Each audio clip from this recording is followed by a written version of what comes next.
இந்த வீடியோவில் வந்து நான் வந்து கொழிச்சாலை வச்சு மீன் அவியல் போட்ட வீடியோ போட்டிருந்தேன் ஷார்ட்ஸில். அப்போ நான் சொல்லியிருந்தேன் அதில் வந்து ஃபுல் வீடியோ போடுறேன்னு. இது பார்த்திங்கன்னா ரொம்ப கம்மியான இன்க்ரீடியன்ட்ஸ் தான். இது வந்து தேங்காய் கொஞ்சம் தான். நம்ம நிறைய மீன் குழம்பு எடுக்கிற மாதிரி நிறைய தேங்காயெலாம் வேண்டாம். கொஞ்சம் எப்படி சொல்கிறது, நான் எடுத்துருக்க அளவு பார்த்திங்களே கொஞ்சம் அளவு தான். அதில் வந்து கொஞ்சம் சின்ன உள்ளி தான் நல்லா டேஸ்ட்டாக இருக்குது. சின்ன உள்ளி, கொஞ்சம் இந்த வெள்ளைக்கூடு, நல்ல மிளகு 4-5 போட்டுட்டு அப்புறம் வந்து ஜீரகம், அப்புறம் வந்து வத்தல் பொடி, மஞ்சள் பொடி, மல்லிப்பொடி, இவ்வளோ தான் பொடி. வேறு எதுவுமே போடல. இவ்வளோ தான் மஞ்சள் பொடி, வத்தல் பொடி, மல்லிப்பொடி, நல்ல மிளகு, ஜீரகம் இவ்வளோ போட்டு நல்லா மைய அரைச்சணும். நம்ம வந்து மசாலா அரைக்கிறது பார்த்திங்கன்னா மிளகு தான் கூடையாக இருக்கும், தேங்காய் ரொம்ப கம்மியாக இருக்கும். நம்ம எப்போவுமே நம்ம கன்னியாகுமரி ஸ்டைலில் வைக்கும்போது தேங்காய் நிறைய எடுப்போம். தேங்காய்னா ஓரளவுக்கு நிறைய எடுப்போம். பட் இது அவியலுங்கிறனால கொஞ்சமாக எடுத்தோம்.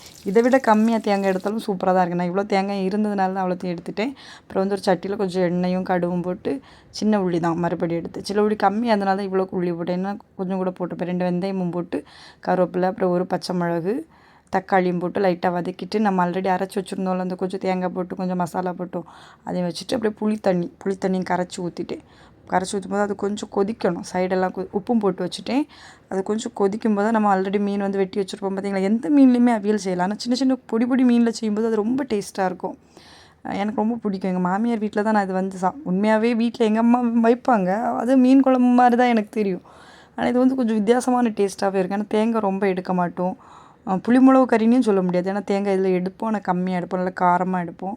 அப்புறம் இந்த சைடெல்லாம் கொதிச்சோடனே மீனை போட்டு கொஞ்சம் நல்லா வேகன்னா எப்படி சொல்லுது, நமக்கு ஆல்ரெடி குழம்பு வந்து மீன் குழம்பு நம்ம கூட்டி வைக்கும்போது எப்படி வைப்போம் நம்ம கன்னிமாரி ஸ்டைலில், மீன் அப்படியே மசாலா கூட அப்படியே அந்த மிளகு அரைச்சது கூட போட்டே காய்ப்போம். ஆனால் இது அப்படி இல்லை. இது அவியலுக்கு இது வந்து நம்ம புளி தண்ணிலாம் ஊற்றுனது வந்து கொதிச்சோடனே மீனை போட்டு ரொம்ப கிண்டி விட்டால் மீன் பொடிஞ்சிடும். ஏன்னா பொடி மீன் பார்த்திங்களா. ஆனால் பெரிய மீன் இந்த அவியல் பண்ணலாம். எங்கள் மாமியார் இதை விட சூப்பராக வைப்பாங்க. நான் அது நல்லா பார்த்திங்களா எவ்வளோ தண்ணி இருந்தது, எவ்வளோ வத்தி இருக்குன்னு. இதை விட இன்னும் வத்த வச்சு அந்த புளிப்பெல்லாம் நல்லா ஆப்டாக இருக்கணும். தக்காளி ரொம்ப எடுக்கக்கூடாது, புளி கொஞ்சம் அதிகமாக எடுத்துக்கலாம். ஏன்னா இதில் வந்து காரம் அதிகமாக இருக்கும். அதுக்காக இது புளிமிளகு குழம்பு கிடையாதான், அது வேறு. எங்கள் மாமியார் சொன்னாங்க இது வந்து அவியல் தான், மீன் அவியல்னு இங்கே கூட சொல்லுவாங்க. ஆனால் எனக்கு ரொம்ப எங்கள் மாமியார் இதை விட நல்லா டேஸ்ட் வைப்பாங்க. நான் ரொம்ப டேஸ்ட்டாக வைக்காட்டாலும் பெட்டராக வச்சுருந்தேன்னு என் கொழுந்தனார் ஒய்ஃபும் வந்து எனக்கு சர்டிஃபிகேட் கொடுத்துருந்தாங்க. நீங்களும் ட்ரை பண்ணிவிட்டு எப்படி இருந்தேன்னு வீடியோ சொல்லுங்கள், ஓகேவா? கமெண்ட்டில் சொல்லுங்கள். டாட்டா. எப்போவுமே சொல்கிற மாதிரி தான் 2 இன்க்ரீடியன்ஸ் வச்சு இது செய்யலாம். நான் 2 நாளில் 2-3 இதுக்கு தேவைப்படும். அதான் ஒன்று சின்ன உள்ளி, வெள்ளைக்கூடு, தக்காளி தான். ஆனால் உண்மையாகவே இதுக்கு இவ்வளோ போது. இது வந்து கிண்டின சோறு, தக்காளி சோறு, மஞ்சள் சோறு ஏதாவது சொல்லலாம். நான் கிண்டின சோறுனே சொல்கிறேன். எண்ணெயை கொஞ்சம் கடுகு போட்டுட்டு அதுக்கப்புறம் வந்து வெள்ளைக்கூடு வந்து தள்ளி போடணும், லைட்டாக சதைச்சி போட்டுட்டு அப்புறம்